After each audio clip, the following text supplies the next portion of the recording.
हर हर महादेव सभी को। सोमवार के व्रत को लेकर मान्यता है कि इस व्रत को करने से भगवान शिव अपने भक्तों की मुराद जल्दी पूरी करते हैं। सोमवार का दिन भगवान शिव को समर्पित होता है, इसीलिए इस दिन भगवान शिव की पूजा और व्रत करने का महत्व और ज़्यादा बढ़ जाता है। यदि आप सोमवार के व्रत करते हैं तो आपको सोमवार की व्रत कथा पढ़ना या सुनना बेहद ज़रूरी होता है, क्योंकि इसके बिना आपका व्रत अधूरा माना जाता है। आइए जानते हैं सोमवार व्रत कथा के बारे में। देवों के देव महादेव बहुत ही भोले माने जाते हैं, इसीलिए उनका एक नाम भोलेनाथ भी है। पौराणिक मान्यता अनुसार भगवान शंकर को प्रसन्न करने के लिए किसी भी तरह के खास विशेष पूजन की आवश्यकता नहीं होती है, क्योंकि कहा जाता है कि वह तो भोले हैं और भक्त के मन से की गई क्षणिक मात्र की भक्ति से भी वो प्रसन्न हो जाते हैं। अगर आप भी शिव की भक्ति की और कृपा पाने के लिए सावन के या सोमवार के व्रत करते हैं तो इस कथा से भोलेनाथ को प्रसन्न कर सकते हैं।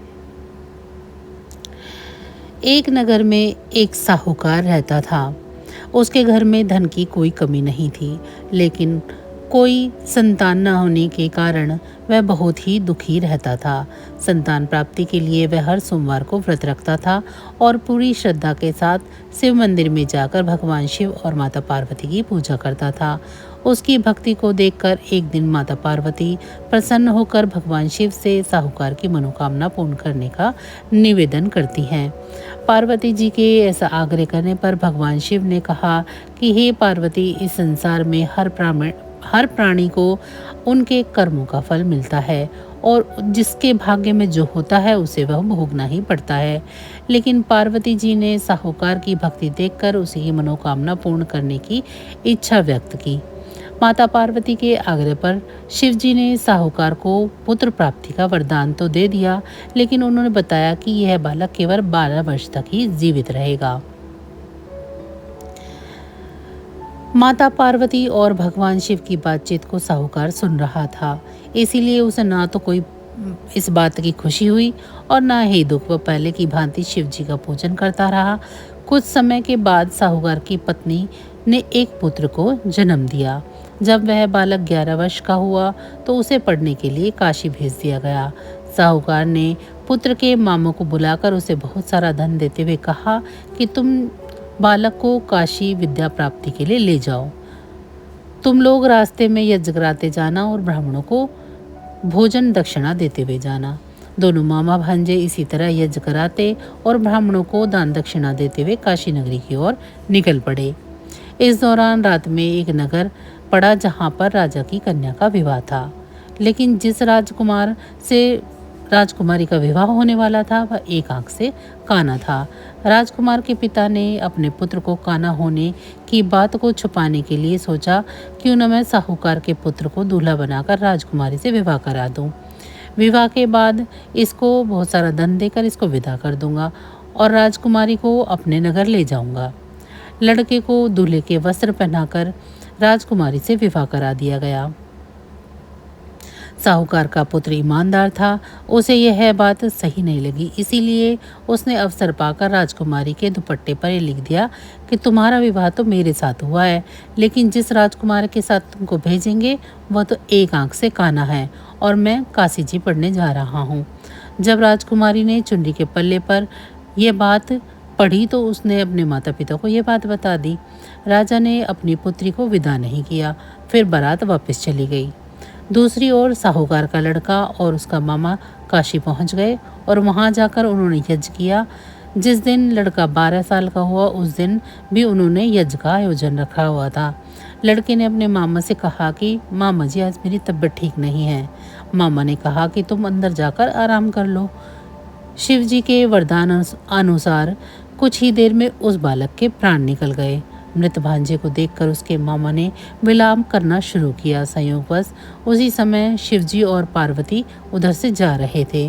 पार्वती माता ने भोलेनाथ से कहा, स्वामी, मुझे इसके रोने का स्वर सहन नहीं हो पा रहा है, आप इस व्यक्ति के कष्ट को दूर करें। तब शिवजी ने मृत बालक के समीप जाकर देखा तो वे बोले कि यह तो उसी साहूकार का पुत्र है जिसे मैंने 12 वर्ष की आयु का वरदान दिया था।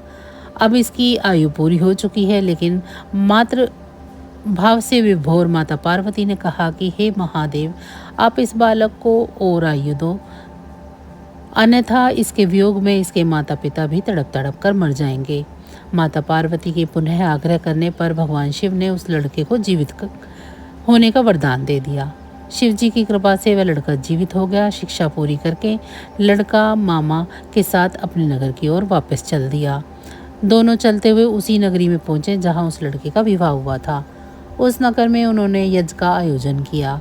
उस लड़के के ससुर ने उन्हें पहचान लिया और महल में ले जाकर उसकी बड़ी खातिरदारी की और अपनी पुत्री को उसके साथ विदा कर दिया। इधर साहूकार और उसकी पत्नी भूखे प्यासे रहकर बेटे की प्रतीक्षा कर रहे थे।